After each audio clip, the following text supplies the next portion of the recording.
From my hotel room glowing in the early morning sunshine is York Minster in the heart of the medieval city. Join us as we take a visit inside this impressive cathedral and learn a bit about its past.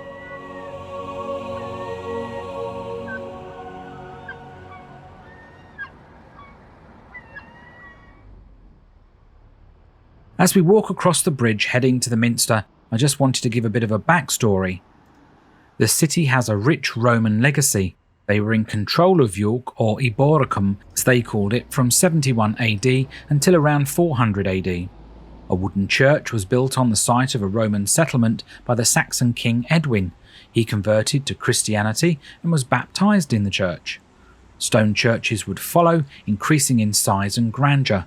The large Gothic cathedral we see today was started around 1230 and would take 250 years to complete.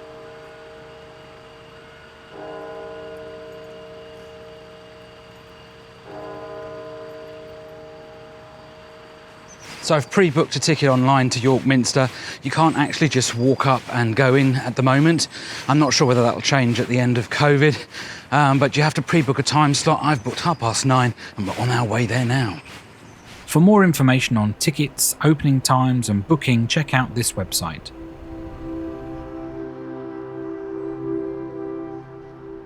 I was a little bit early, in fact the cathedral was not even open yet. Still, it gives us a chance to walk around Minster Yard in the sunshine with very few people about, so come early if you want to have the place almost to yourself.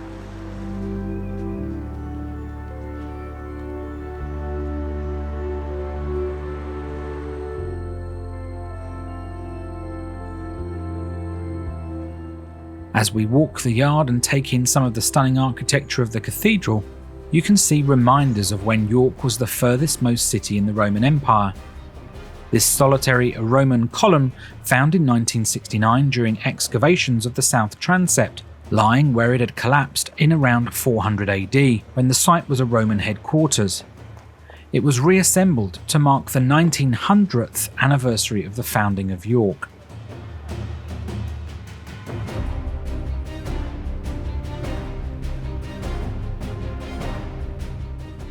This is the statue of Constantine the Great. He was proclaimed Emperor of Rome in 306 AD, right here in York.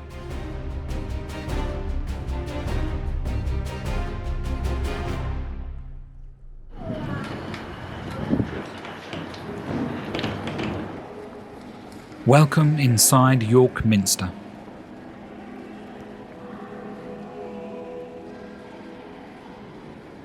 Work on the nave started in 1291.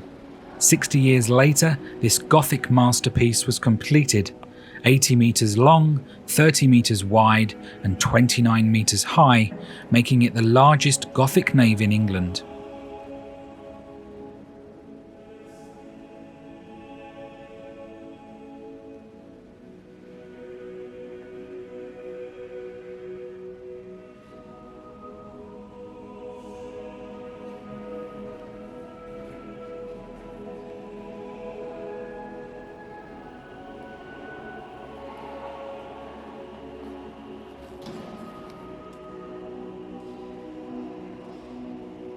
The Great West Window finished in 1340, known as the Heart of Yorkshire because of the upper stonework.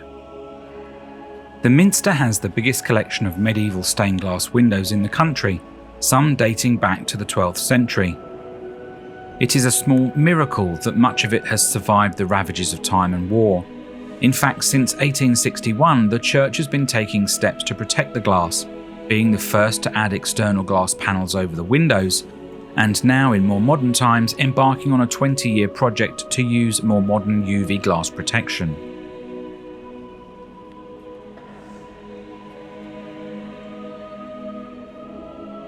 The Archbishop of York has his seat here and is the third most important person in the Church of England, after the Queen and then the Archbishop of Canterbury. York Minster, the name, derives from when it was a mission or monastery church in Anglo-Saxon times.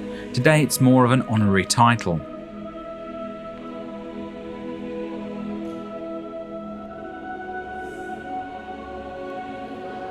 In the south transept is the famous and my personal favourite, the Rose Window, dating from 1515 to commemorate the union between the royal house of York and Lancaster.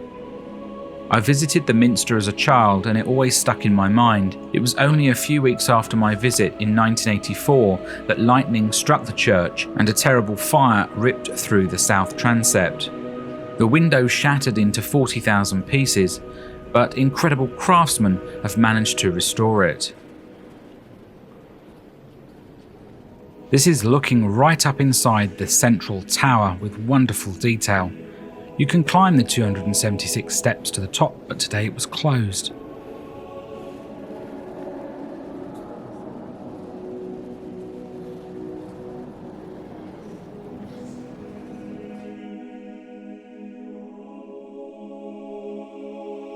The wonderful decorated organ dates from the 1830s and has just gone through a once-in-a-century restoration programme. The 5,000 plus pipes were removed and sent for repair and restoration. The earlier organ, which dated from the 1600s, was destroyed in a deliberate fire started in the choir by Jonathan Martin in 1829. Everything in that area was ruined.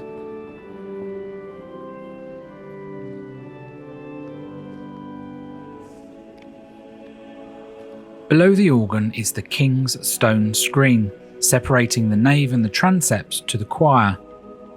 This 15th century marvel has 15 near life-size sculptures of the kings of England from William the Conqueror to Henry VI.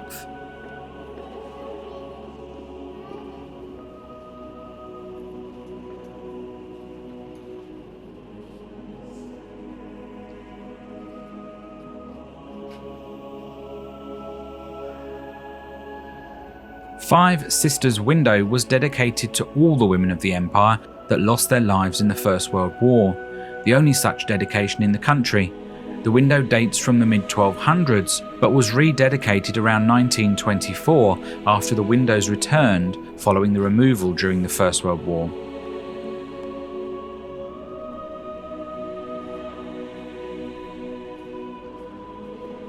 The astronomical clock is a memorial to the airmen based in Yorkshire, Durham and Northumberland who lost their lives in the Second World War.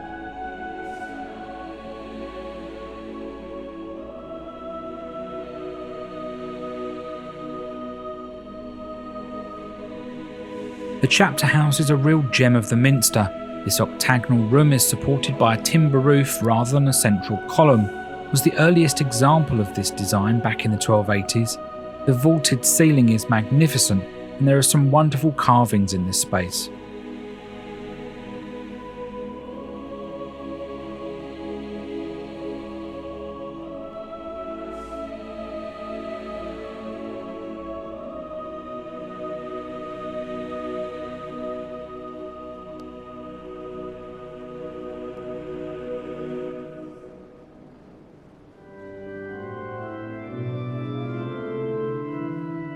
This is the choir. Evensong takes place here.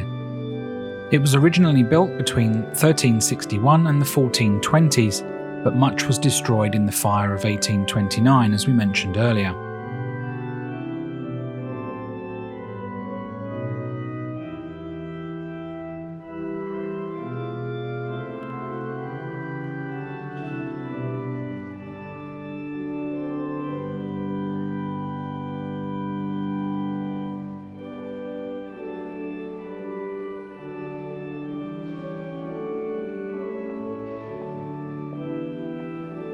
The cathedral has an Undercroft museum, which charts the history of the Minster. It was sadly closed due to COVID. This has many artefacts and interactive displays which I would have loved to have shared with you.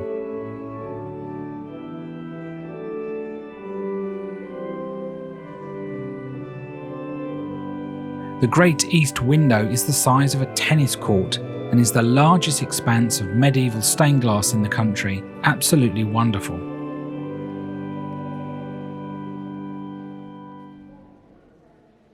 The Western Crypt holds the tomb of St. William of York, along with a number of Roman and Norman carvings. It was very dark inside, so sorry about that.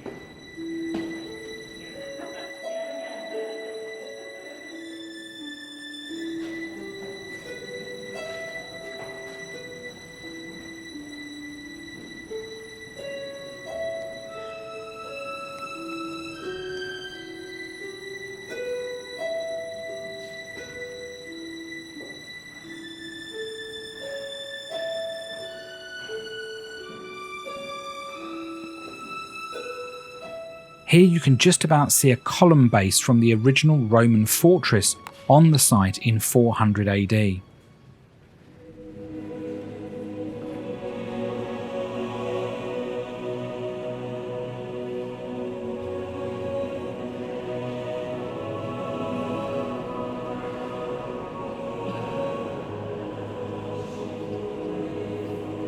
Having seen many wonderful highlights of the Minster, do head outside and walk around the Dean's Park adjacent to the church before you finish your tour of the wonderful York Minster.